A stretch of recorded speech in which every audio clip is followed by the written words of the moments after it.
Hi, and welcome to Military Illumination. We're a podcast where we illuminate the truth behind the military recruiting practices, their benefits, and everything else that they try to hide from a person when they're considering enlistment. Uh, they're not really hiding it; they're just not sharing the truth about it. And remember, the military whole process is to get people to join the military at all cost. This is episode 10, and I'm stumbling through, but bear with me. Up to this point, we've been talking a minute about some heavy subjects regarding the military, the four main things that a person should be aware of before they join. And I call them the nasty four. That's the Ferris Doctrine, the courts, and how they view military and military service members, the congressional leaders, on how they protect the injustices that's in the military, and of course, JAG, the Judge Advocate General, which is the muscle which inflicts the pain upon soldiers in the military, and basically they're the enforcers. Those are the four nasties that you really need to know about before you can join. At least what's going to help it'll do for you is that you'll help you make an informed decision. So episode 10 through 19, we're going to be discussing and talking about some of the benefits that are offered to the military, and we're going to illuminate the truth behind them so that you'll know whether or not these benefits are beneficial for you, or if there's something that maybe you can find other ways to achieve your goals and objectives. Okay, and with that, let's go ahead and begin. Military benefits, education benefits. And I guess if you ever gone fishing before and you are like fishing for salmon or you're fishing for a certain type of fish, you're probably going to use a lure or some type of artificial bait that simulates the action of the predator, of the bait, of the fish that you're trying to catch as far as food is concerned. So it's going to eliminate that to the point to where the fish is really going to try to go after that lure, go after that artificial bait, food, if you would, and subsequently it's going to allow the fishermen to catch the type of fish they want to. So in the military, that lure is the education of benefits. It looks like a good deal. On paper, it sounds like a good deal, right? When it's explained to you, it sounds like everything a person wants. But in actuality, there's probably better options for a person. And in reality, it's probably not as good as the military make it sound. So while in the fishing example, to the fish, the lure is exactly like an item that they feed on, their prey. When they go after it and they're in for a surprise, the lucky ones are able to spit out the hook and swim away. The unlucky one, like they say, swallow a hook, line, and sinker, and they're done. Okay, they're going to be somebody fishing chips. So it's much the same way when you look at the educational benefits that are basically presented as a benefit to unsuspecting, mainly high school students who's looking for a way to pay for college, they don't have the money, and that's a lot of what happens here. To them, it looks good. So the recruiting is the bait that military uses to lure really good young people into the military. A lot of times there are high school kids who's looking for a way to pay for college, or maybe someone who's out of college looking for a way to pay for college. But what you have to look at here is this. What you want to really understand is that what you're being offered is bait. Pure and simple, it's bait. Right? And the only way you know it's bait is if you test it, okay? You've been around, and you have goals and dreams, right? That's your test. That's your testing for it. Anyone that's looking for college, to pay for college, or looking to go to college, they're going to have goals and dreams to basically know what they were trying to achieve, know how long it's going to take them, knowing what the cost, knowing their end results. Most cases, it's not going to be, I'm going to wait 5 years after I get out, 5 years after I graduate high school to start my college degree. just to go to college. Because by that time, any leverage you had to get into the workforce at the level you want to be has been highly reduced and diluted, because all those people that went in right after high school are now going to be ahead of it. But so by going in and going for the education benefits and putting it off to start, right, you're actually putting themselves behind. Is the military benefits good for you? The education benefits good for you? Well, the first part is to look at what your goals and dreams are. Pure and simple, before you talk to the recruiter, what are you trying to achieve? Okay. Once you determine what you're trying to achieve in your time frame, career, then you're able to look at whether or not the education benefits that is being presented to you is good. Because if it doesn't do the things that you're looking for, then it's not good for you, and there's no use pushing the limits and continue on. One thing you got to look for when I talk about the luring is the bait is the presentation on the brochure, the recruiters telling you to pay for college, pay tuition assistance, okay? All that is just eye candy.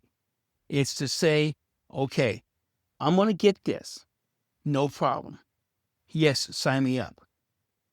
But when you look at the fine print, the actual print, and then also the actual evidence, non-print evidence, right? Then you're going to be able to determine or not whether this is actually a good thing for you. Two things. First of all, consider this. There's a lot of student athletes out there that put their bodies through pain and subject to a lot of extreme training for a scholarship, a full ride scholarship. They're putting the work in up front. The long hours, affecting their craft. Not only the athletics, right? There's also scholarships for education, for academics. We're talking about 4.0 students. Student athletes who have to have a 3.0 or higher, or a certain number of on their SATs or the other scholastic exams. Okay. Now, think about that. SATs, right? Or any other similar type of academic, I don't know how you say the academic testing that their schools are basing their admissions on. Okay.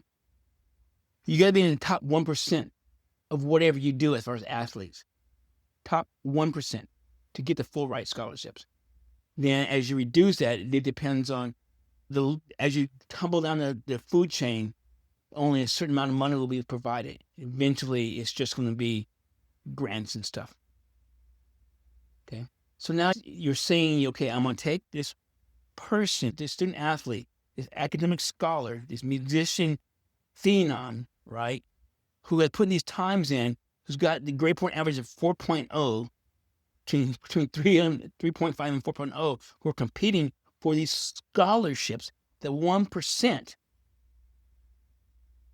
Now you're going to have some person from the military who's recruiting you out of high school, telling that they're going to pay for your college.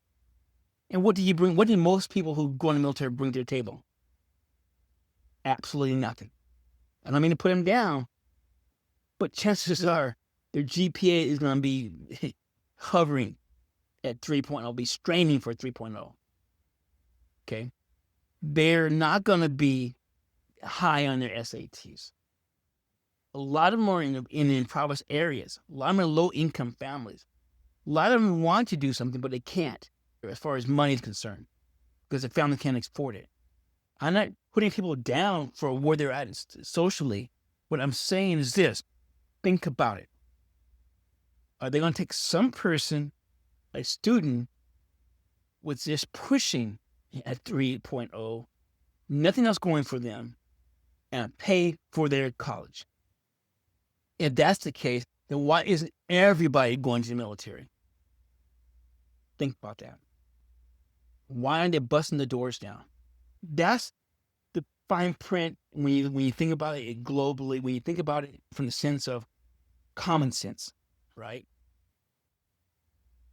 Now, what is the fine print?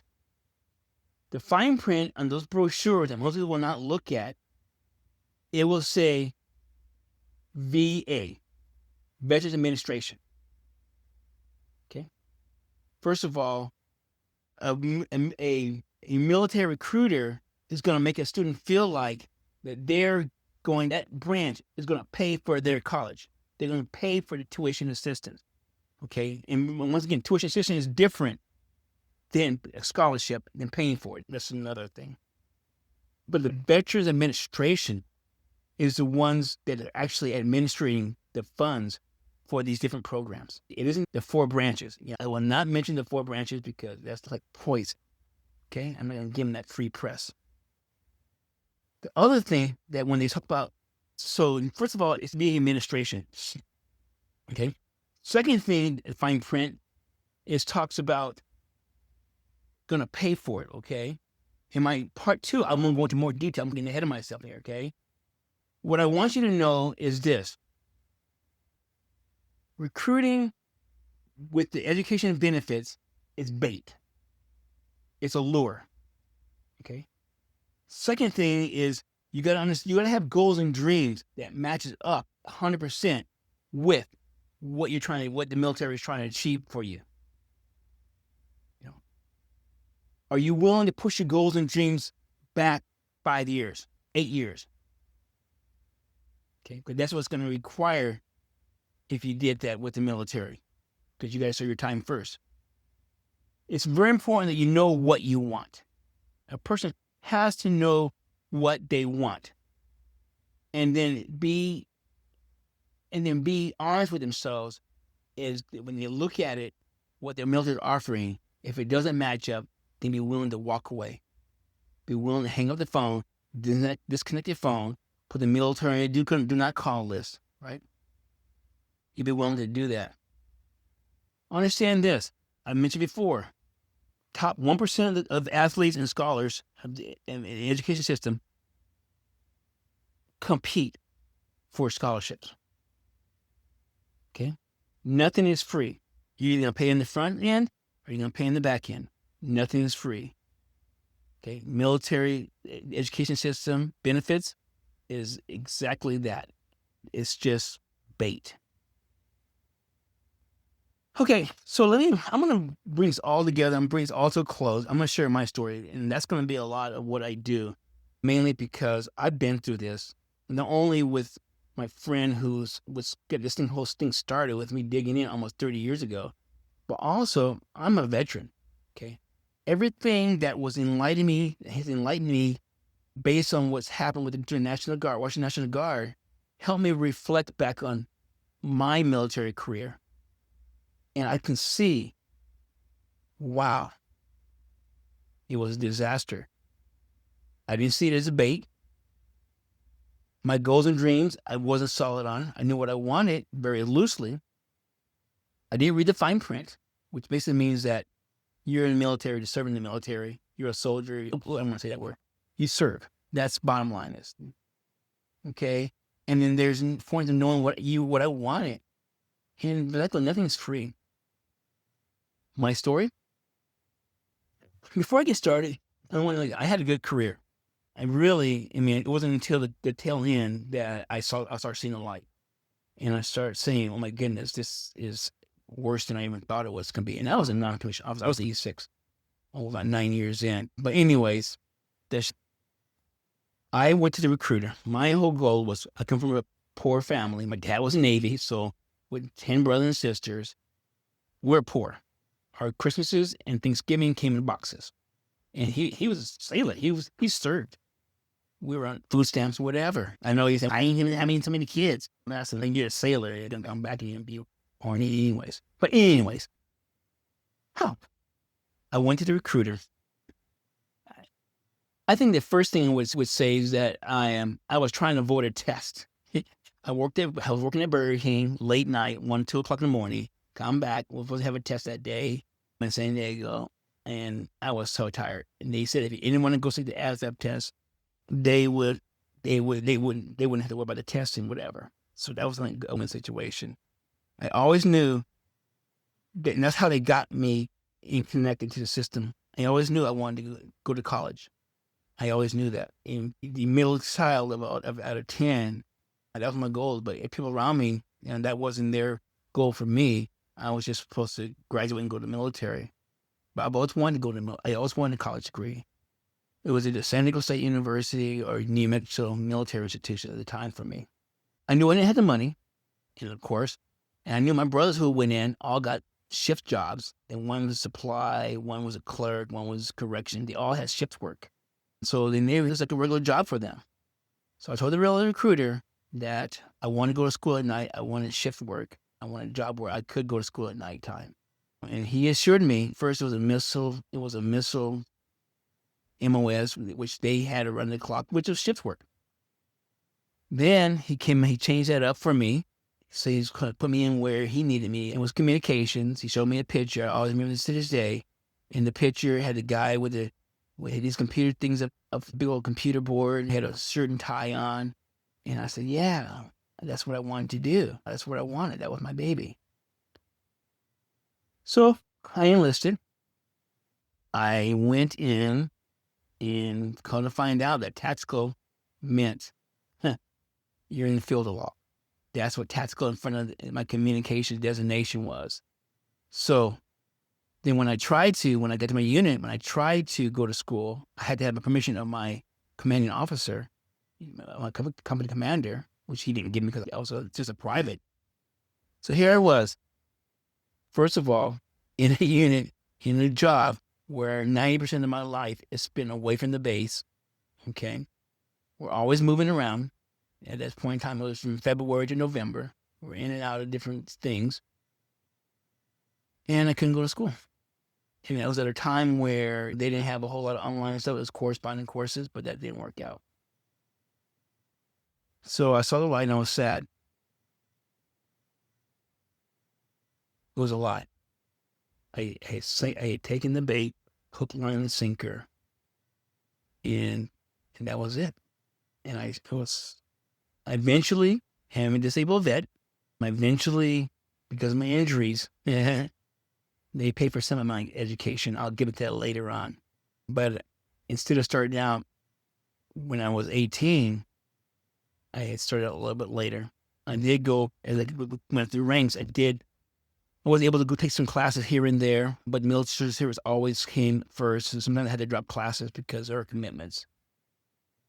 I share that with you is because I've been through there. You don't need me to tell you that the military isn't always the best, that everything they share with you is nothing more than bait. You can Google it. You can look at it. You got to know. And you always have options. On the bright side, I'll tell you later on, but I am a college graduate now, but that was out of my own. And had I started that on my own, I probably wouldn't be talking to you today because I wouldn't have had the experience that I had.